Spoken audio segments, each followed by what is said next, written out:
Fala pessoal, seja muito bem-vindo mais uma vez ao nosso canal. A gente vai estar falando um pouco sobre Gênesis 1, ali sobre o relato criacional, falar como isso se relaciona um pouco com a ciência, qual é o gênero literário, qual é o contexto da época.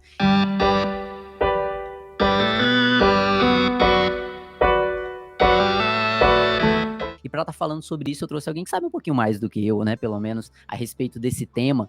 Então hoje a gente vai estar com uma convidada muito especial, que é a Júlia Júnior. Vocês devem conhecer, faz parte da crentosfera, como diria o Heitor Bellini.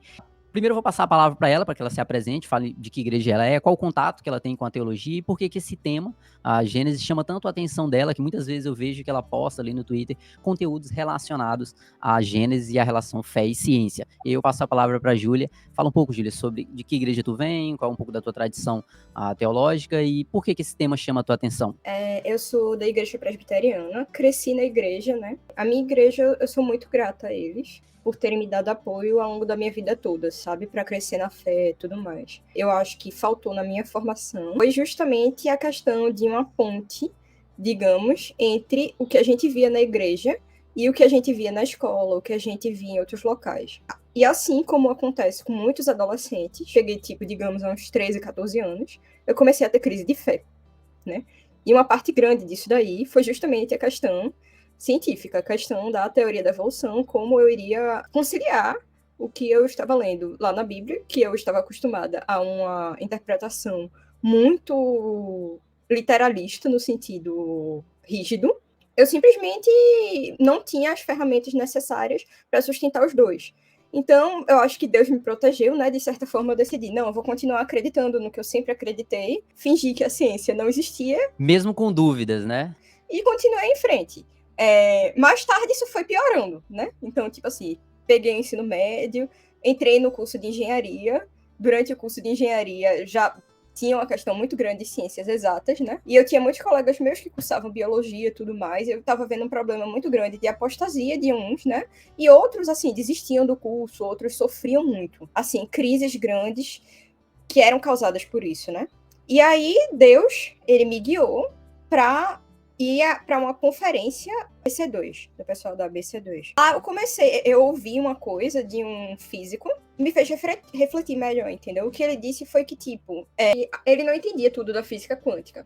Na verdade, acho que física quântica ninguém consegue explicar direito. Os próprios físicos teóricos, existe uma grande diferença em como eles vão explicar para você isso. E ele disse que isso não fazia ele desistir, porque a física ela era importante demais para ele desistir. Buscando, ao mesmo tempo, entender com honestidade o assunto e, ao mesmo tempo, digamos, não abandonar aquele tema que é tão importante, que ele já conhecia as bases o suficiente para saber que era verdadeiro. Então, com base na minha fé em Jesus, eu passei a estudar melhor uma perspectiva que ela fosse científica de Gênesis. E ao longo do tempo eu fui mudando bastante de ideia sobre isso. Descobri vários autores também, com muita ajuda do pessoal da ABC2, né?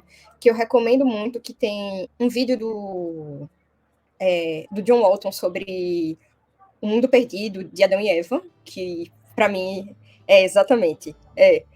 Esse livro dali, esse vídeo daí foi que meio que me introduziu, né? Nesse círculo de você ler sobre teologia, sobre essas coisas daí. E depois disso daí eu fiquei muito aficionada por Gênesis. Gênesis é um livro que ele é muito interessante porque, ele é justamente um relato das origens, né? Ele é dos tempos primeiros. Ele não é apenas um relato que ele é histórico, né? Que ele tem lições sobre o mundo que são muito mais importantes, digamos, do que as noções que a gente tem. Eu lembro de um luterano, um rapaz luterano, que ele escreveu recentemente dizendo: se você acha que a coisa mais interessante sobre a história de Noé são a acumulação dos sedimentos, você está perdendo a história de Noé. Porque a grande lição da história da dilúvio é a lição sobre, como Deus, sobre como, mesmo o castigo de Deus é sobre julgamento, né? Mas também é sobre como mesmo o castigo de Deus, ele tem a semente de algo melhor, entendeu? Por isso é que a igreja ela é comparada à Arca de Noé, né? Quando você vai ver no Novo Testamento. Gênesis, ele é um fio que permite você entender melhor a Bíblia toda. Eu acho que eu me identifico um pouco na tua fala aí, porque eu também vim da engenharia, eu também fiz engenharia. E também fiz pesquisa científica, por muitos anos fui bolsista na área de pesquisa científica com professores da física e da física quântica especificamente, e tem um choque muito grande em relação a essas duas coisas, né? E aí tu falou sobre o livro do John Alton, que foi um dos livros também muito importantes, assim, para esse conteúdo, que é esse livro aqui, do John Alton, e tem esse outro livro aqui também, que eu li ele primeiro, eu não sei se tu deve conhecer também, que são Sim. as visões a respeito da evolução, a criação e evolução, né? As implicações na ciência moderna, da ABC2, com parceria com a Thomas Nelson.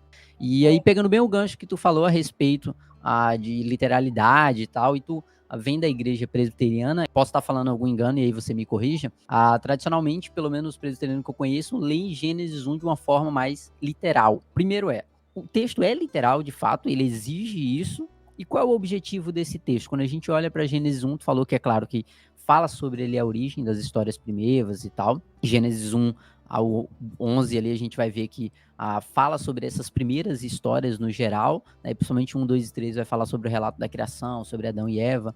E eu queria entender qual o objetivo e se de fato essa leitura ela tem que ser obrigatoriamente literal para a gente estar ali dentro de uma fé ortodoxa, para a gente estar ali dentro das 4 paredes da ortodoxia, se assim eu posso dizer. Para a gente entender o gênero de Gênesis, é importante a gente considerar o contexto que o livro foi escrito, que foi no Antigo Oriente Próximo, né? A história antiga, ela não era como a história contemporânea. A história contemporânea ela é uma ciência. Como é ciência, ela busca principalmente descrever com precisão os acontecimentos que ocorreram dentro da realidade material. Busca também comprovar que esses acontecimentos ocorreram de uma forma que possa ser reproduzida pelos outros, né? Porque um dos pilares da ciência é a capacidade dela poder ser reproduzida. Já Gênesis não está nem aí essa precisão toda e essa replicação toda. Porque o objetivo de Gênesis... Porque Gênesis é história antiga. Eu acredito, sim, que Gênesis seja um livro histórico, mas ele é história antiga. E na história antiga, ela não era bem separada do mito. Não é uma narrativa fatualmente falsa. O mito, ele tinha como objetivo passar uma questão moral, né? Uma questão teológica, uma questão política. E a história antiga era isso. Ela não estava tão preocupada com a narração dos acontecimentos quanto ela estava preocupada com passar a mensagem. Isso não quer dizer que as histórias que ela mencionava fossem necessariamente falsas, né? Existem muitas histórias da mitologia que hoje em dia, quando o pessoal vai atrás, eles acham algum fundo de verdade. E no caso da Bíblia, a gente também acredita que ela dá muitos sinais de que ela também é histórica. Então utiliza, só para tentar esclarecer, então utiliza da narrativa histórica, mas não necessariamente uma literalidade. Utiliza ali do gênero, às vezes poético, às vezes mitológico, às vezes baseado naquele contexto para tentar descrever algo, não necessariamente, literalmente daquela forma, seria isso. Tipo, ele tá dizendo uma história que realmente aconteceu. Por exemplo, Adão, ele realmente existiu. Eu realmente acredito que Adão existiu, e eu acredito nisso porque se você for ver o John Moulton, ele fala que as genealogias nos tempos antigos, elas eram geralmente formadas por pessoas que elas realmente existiam. Existe um momento em que fala que Deus fez Adão do pó da terra, né? Por exemplo, em Gênesis 2. E esse momento em que se diz Deus fez Adão do pó da terra, isso não é exatamente, digamos, a gente já imagina, Deus bota o pó da terra assim na terra, moldando... né?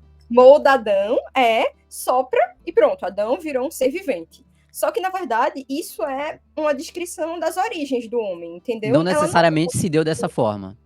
Ela não é uma descrição bem material, né? Todos nós viemos da pó da terra e ao pó nós voltaremos. Tem vários versículos da Bíblia que falam disso, sim, né? Todos nós também nascemos de uma mãe humana. Adão ser formado do pó da terra não significa que a formação foi tipo e que Deus soprou nas narinas de Adão. Isso não quer dizer que tipo não tenha sido formado por um processo de gestação, como todos nós. Gênesis, ele tem partes que são literais, né? Mas ele não é necessariamente literal em tudo, porque ele tem a própria forma também de se expressar da época, que era uma forma de se expressar que não era a forma da história contemporânea. E como identificar isso? Assim, como identificar os aspectos que eles são meramente quer passar uma lição, quer passar um ensinamento, e o que é de fato literal? Porque a gente não quer propor utilizar a ciência como um filtro epistemológico, não, tem que ser aprovado pela ciência nesse sentido, até porque a ciência ela pode ser relativa ao contexto da época, né? Se a gente for... A gente é limitado ao nosso tempo, né? Somos reféns do nosso tempo, infelizmente. E assim, como ler Gênesis e compreender o real sentido do texto, entendendo que muitas vezes aquilo contém uma poesia, é uma narrativa histórica, mas existe uma literalidade até certo ponto, a outro somente quer me passar uma lição. Qual é a melhor forma de eu ler Gênesis com os olhos da época? O que tu daria de dica pra gente? Graças a Deus, hoje em dia, a gente vive um ambiente com muito acesso à informação. Então, se você for pegar o John Moulton, se você for pegar William Lane Craig também, que ele, inclusive, chama Gênesis de mito e história, né? É interessante essa denominação. Tipo, se você pegar esses estudiosos e você ler eles, você vai ver que eles têm um grande estudo dos gêneros no Antigo Oriente Próximo. Através da crítica do gênero literário, eles consigam discernir melhor o que o texto está querendo dizer, o que ele não quer dizer. E existem várias formas também das palavras. O primeiro versículo de Gênesis, ele é traduzido errado, geralmente. Ele era traduzido como: no princípio Deus criou os céus e a terra. Mas a tradução mais correta, de acordo com os princípios gramaticais que a gente descobriu do hebraico antigo, é: no período inicial em que Deus criou os céus e a terra era. E qual é a diferença que isso daí faz? No primeiro caso, soa mais como uma criação do nada, né? Ex nihilo, entendeu? Mas no segundo caso, no período inicial em que Deus criou os céus e a terra, ou seja, no período depois de Deus ter criado, a terra era sem forma e vazia, né? Então, é um momento depois, né? Não necessariamente aquele exato momento, né? Eu tenho uma palestra do Luiz Saião, que é bem interessante, falando sobre esse começo, que ele vai falar sobre essa questão da tradução errada, né? Sobre Bereshit, Bará, Elohim. E ele vai falar sobre esse Bará, que é o verbo criar, que como no contexto daquela época não era uma criação necessariamente ex nihilo, mas era uma criação de atribuição de propósito. Exatamente. Não era criar do nada, mas atribuir propósito a algo, né? Bem interessante. Exatamente. Então, era algo que já existia, entendeu? Não é que Deus não tenha criado a Terra do nada, porque isso é afirmado por outros textos bíblicos. Mas Gênesis 1 não é sobre isso. Gênesis 1, ele é sobre a atribuição de funções à Terra. Mais precisamente, pegando a teoria de John Walton, que é sobre a inauguração da Terra como um templo, né? O cosmos, ele é um templo, e isso daí, inclusive, não é uma visão nova, né? Os medievais tinham essa noção do cosmos como um templo. E quando a gente começa a ver a Terra como um templo, a gente passa a ter mais respeito por ela também. Então, isso tem implicações morais também, né? A gente passa a se ver como seres que nós vivemos nesse templo de Deus, fomos criados por um propósito nesse templo de Deus. E aí, pra gente continuar ainda dentro dessa mesma pegada do que tu tá falando, a respeito do contexto, a respeito do gênero, dessa questão da literalidade, e aí a gente lê Gênesis ali, a gente lê, fala sobre Deus soberano que criou tudo, e eu queria entender a tua opinião a respeito de como é que a ciência impacta nisso. Qual o impacto da ciência, o que ela provoca, o que a gente, ao estudar a teoria da evolução, encontra de conflito dentro disso, e a gente olha assim, pô, a ciência diz uma coisa e a Bíblia diz outra, isso de fato é verdade? Qual é a tua visão a respeito do impacto que a ciência, a teoria da evolução, tem dentro do texto de Gênesis 1? Eu acho que o principal impacto, né, é que a ciência ela diz que isso ocorre durante um período de tempo muito grande, que simplesmente não caberia nos 7 dias descritos de Gênesis 1. Fora a própria ordem dos fatores, que desde a antiguidade ela era questionada, né? Se você for ler Orígenes, ele já criticava isso. Como é que pode haver dias antes de haver o Sol? Santo Agostinho também, ele já tinha um questionamento quanto a isso, que era quanto à questão da forma da Terra. Porque a forma da Terra, como ela é descrita em Gênesis 1, ela não é uma forma esférica.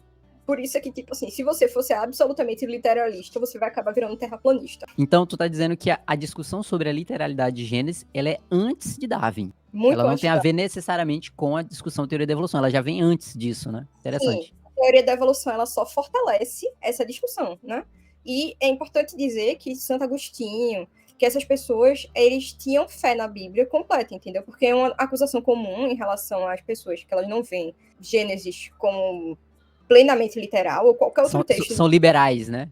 São liberais, ou que elas não acreditam na inerrância bíblica, né? A própria Declaração de Chicago sobre a inerrância bíblica, ela diz que negamos ser adequada à avaliação da escritura segundo padrões de verdade e erro estranhos ao seu uso e propósito. Que você não pode querer transformar a Bíblia num manual de ciências. Então, por exemplo, ela cita que a inerrância ela não é negada, por exemplo, pelo uso de citações livres, que no Novo Testamento você vê isso, né? Às vezes tem mistura de citação de um profeta com outro, que era algo bem comum na antiguidade. Figuras de linguagem, números arredondados, né?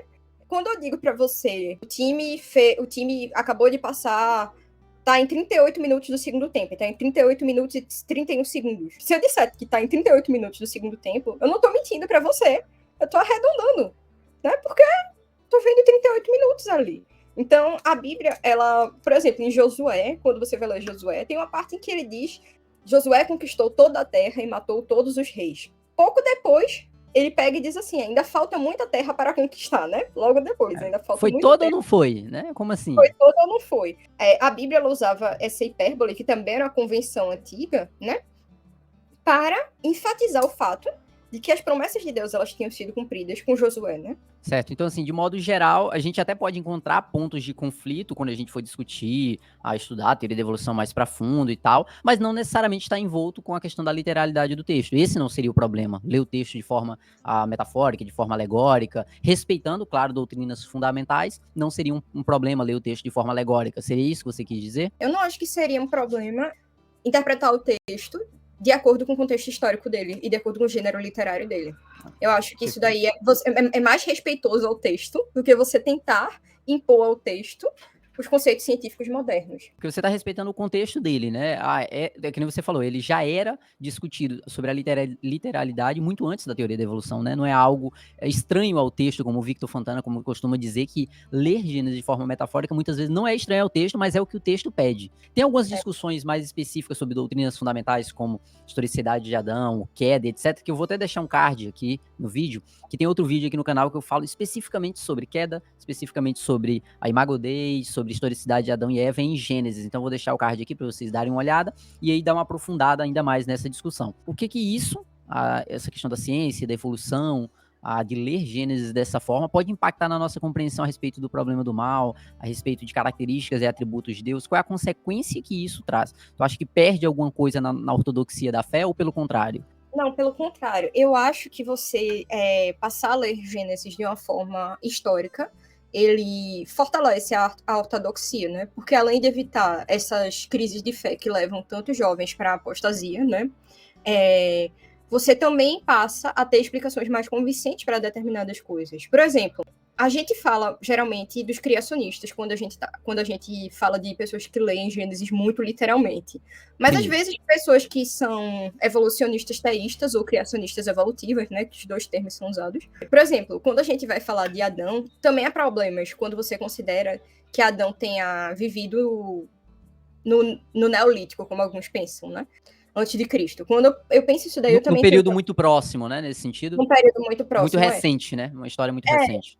Exatamente, porque quando eu penso que, quando eu vou ver a evolução ela tem muito sofrimento e ela envolve muita maldade também, entendeu? Se você for olhar no Steven Pinker, pode ver que, tipo, as taxas de violência na pré-história, elas eram absurdas. Então, como é que eu resolvo, se a gente acredita que a queda, ela foi a fonte do mal, né? Como é que eu posso dizer que Adão, ele existiu, digamos, depois dos efeitos da queda, né? De todo esse sofrimento e de toda essa violência. Às vezes, evolucionistas teístas acham que a interpretação deles está muito redondinha, né? E, na verdade, às vezes tem outros problemas, né? Isso que tu falou é bem interessante, porque assim, tu tá deixando claro que as duas visões vão passar por problemas. A gente não tá falando que você tem que seguir essa, você tem que seguir essa, mas que as visões são possíveis perante o texto. Não quer dizer que você vai estar isento de problemas interpretativos que a gente pode discutir, a gente pode falar, mas não quer dizer que alguém que caminhe segundo a uma visão mais literal ou uma visão mais alegórica, ele vai estar fugindo de uma ortodoxia da fé, seria isso, né? Essas questões elas vêm sendo discutidas desde o início do cristianismo. Há certas coisas na Bíblia que elas são dogma, né? Por exemplo, o Imago Dei é dogma. Quando a gente vai falar sobre o nascimento virginal de Jesus, os milagres, a ressurreição, eles são dogmas, né? São pontos centrais, né, da fé, assim, indiscutíveis.